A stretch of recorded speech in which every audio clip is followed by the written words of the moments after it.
dia, pessoal! Meu nome é Nathalie e bem-vindos a mais um vídeo de caso criminal. No vídeo de hoje nós vamos falar sobre o Rodney James Alcala. Muito obrigada, Gadu Souza e Maricélia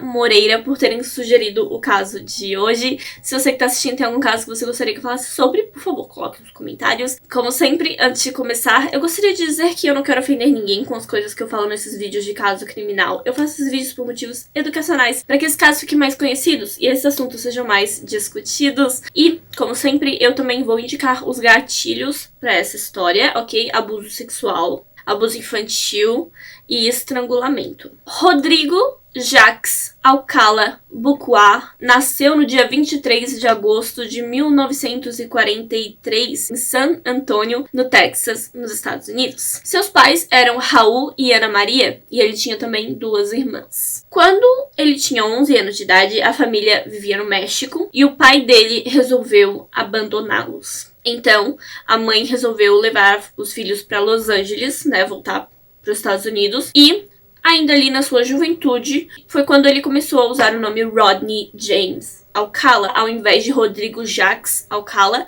porque funcionava mais socialmente, sabe? Morando nos Estados Unidos, funcionava melhor para ele não ter um nome que soava estrangeiro. Em 1961, aos 17 anos, ele se alistou no exército. Porém, em 64, ele teve um surto horroroso. Ele fugiu só com uma mochila nas costas e ele voltou para casa da mãe.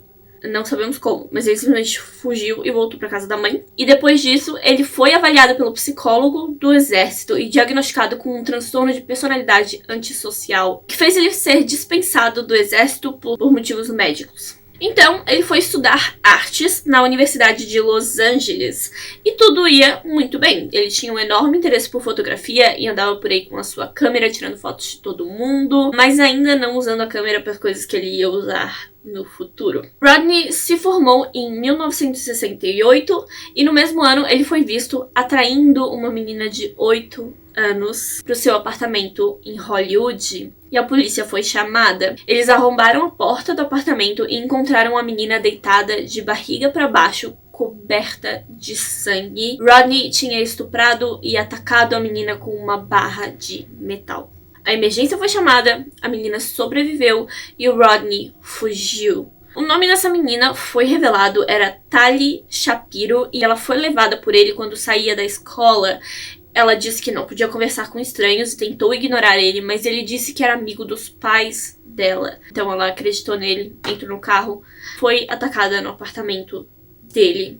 Então o Rodney agora era um homem procurado. Ele fugiu para Nova York e começou a estudar cinema na NYU, que é a Universidade de Nova York, usando um nome falso, John Berger. Em junho de 1971, Rodney conheceu Cornelia Michelle Crilley, uma aeromoça de 23 anos, que estava se mudando para Manhattan, e ali conversando com ela e tal, ele se ofereceu para ajudá-la com a mudança, levar algumas caixas pesadas, sabe?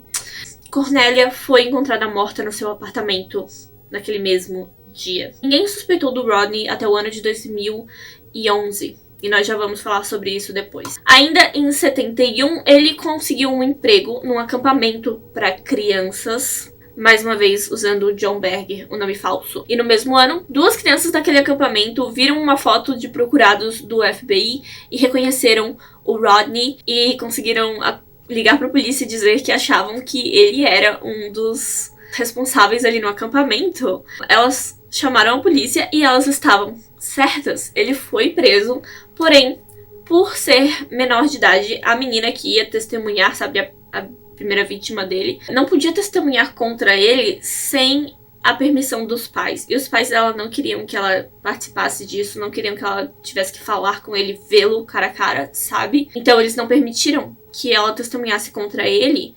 Então um acordo foi feito com o Rodney. Ele se declarava culpado e teria uma pena menor. E ele aceitou.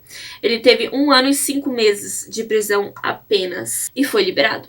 Porém, nem 2 meses se passaram para que ele fosse preso novamente em 1974, porque ele abusou sexualmente de uma menina de 13 anos, cujo nome não foi publicado, porque foi só abuso sexual e tal. E ela também não pôde testemunhar contra ele, ele fez um acordo, foi preso e foi liberado 2 anos depois. Então, ele voltou para Nova York. Acredita-se, a gente não tem certeza, mas como eu disse, a gente vai falar no futuro sobre todas as vítimas que acham que tem ligação com o Rodney James Alcala, mas acredita-se que lá em Nova York, em 76, ele assassinou mais uma mulher chamada Ellen Jane Hoover, de 23 anos. Por que acham isso, né? Testemunhas disseram ter visto a Ellen conversando com um homem antes de desaparecer, e a descrição desse homem se parecia muito com o Rodney. Ele foi interrogado, mas acabou sendo liberado, e 1 ano depois, o corpo dela foi encontrado. Em novembro de 1977,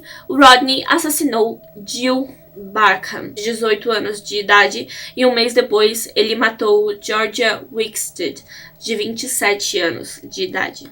Em 1978, o Rodney trabalhou para o jornal Times de Los Angeles, tem o New York Times e tem o Times de Los Angeles, e foi preso por posse de maconha. Nesse mesmo ano, ainda andando por aí com a sua câmera, dessa vez usando ela para coisas horrorosas, ele convenceu várias pessoas de que era fotógrafo profissional e continuou fazendo isso por muito tempo. O que ele fazia? Ele chegava, conversava com as mulheres, dizia que era fotógrafo profissional e que queria fazer um book delas. Ele também fazia isso com crianças. Muitas vezes ele chegava para as mães e dizia que era fotógrafo profissional e que queria bater fotos dos filhos dessas mulheres. E ele era muito bom de lábia, então muitas vezes elas permitiam. E acabou conseguindo muitas fotos de mulheres nuas, e de mulheres na praia, e de mulheres na moto, e de mulheres passeando. Muitas fotos, a gente já vai ver, não ver, mas falar sobre isso. E muitas dessas mulheres, até hoje a gente não sabe quem elas são. E também muitas pessoas acham que elas podem ser vítimas dele, que nunca foram identificadas. Então, a gente já vai conversar mais sobre essas fotos. Pesado. Ok, em 1978, ele participou de um desses concursos de namoro na TV chamado The Dating Game. Rodney Alcala. Rod, welcome. Bachelor number 1. You're a dirty old man. Come on, over here. Ele ganhou o jogo e conseguiu um encontro com uma moça chamada Cheryl Bradshaw, porém, longe das câmeras, ela preferiu recusar o encontro porque ela disse que ele era um pouco assustador, um pouco esquisito. Bom pra ela, né? Em 79, o Rodney fotografou uma menina de 15 anos chamada Monique Hoyt. Ele bateu nela até que desmaiasse e a estuprou. Ela sobreviveu e guardou o segredo durante muito tempo. Sim, foi só quando ele foi preso e a polícia começou a procurar por todas as vítimas dele, que ele teve várias. Foi aí que ela resolveu aparecer e dizer: ele me estuprou quando eu tinha 15 anos.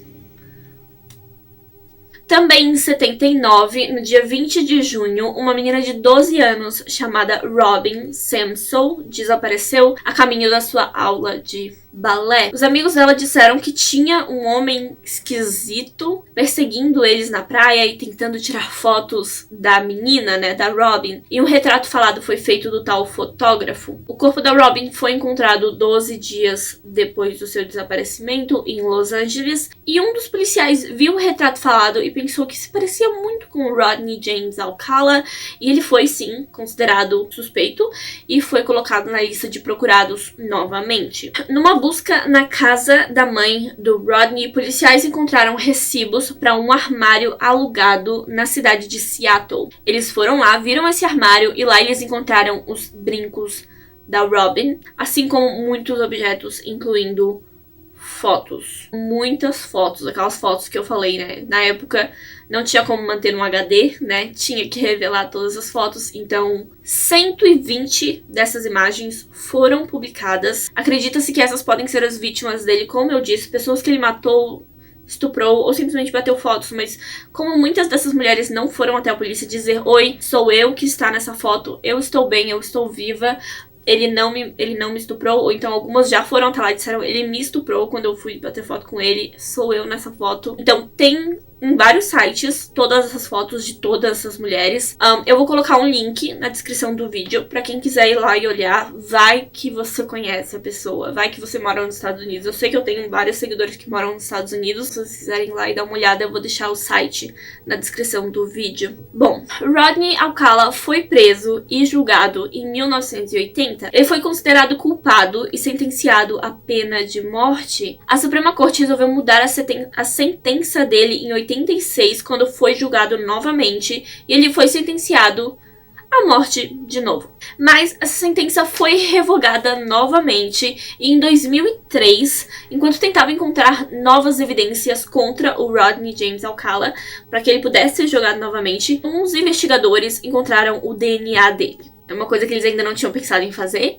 2003, a tecnologia do DNA, sabe? Eles ainda não tinham pensado em comparar o DNA dele, porque ele tava desde os anos 80 em julgamentos e mais julgamentos, né? Então resolveram comparar o DNA dele com vários casos não solucionados de Los Angeles e de Nova York, já que eram os lugares onde ele mais atacava. E foi então que eles puderam comprovar que o Rodney é sim culpado no caso de uma menina chamada Jill Barcombe, de uma mulher chamada Georgia Wickstead, que eu já falei sobre, da Charlotte Lamb, e também de uma mulher chamada Jill Parenteau. Mas foi só em 2010 que o Rodney finalmente foi julgado por todos esses crimes. E ele decidiu, ele tomou a horrível decisão, bom pra nós, ruim pra ele, de ser o seu próprio advogado de defesa. E ele atuou, literalmente ele fez como se tudo fosse um teatro. Quando ele era o advogado, ele mudava a sua voz. Em março, então, de 2010, ele foi considerado culpado e sentenciado à pena de morte novamente. Em junho de 2012, ele foi a julgamento pelos assassinatos da Cornelia Michelle Crilley e Ellen Hoover, porque foram em outro estado, né? Então ele teve que ir para outro estado. E ele se declarou culpado e foi sentenciado ao mínimo de 25 anos, mas só porque a pena de morte em Nova York não era mais uma opção. Então, não tinha pena de morte em Nova York, então o mínimo era 25 anos, o máximo era prisão perpétua. Ele podia ficar preso 25 anos e tentar liberdade, sabe? Mas como ele já tinha outra sentença de morte em outro estado, não seria necessário. Em 2013, uma moça chamada Kathy olhou com calma as fotos do Rodney. Como eu disse, ir lá e olhar e ver se tem alguém que vocês conhecem naquelas fotos. Ela encontrou uma que se parecia muito com a irmã dela, Christine Ruth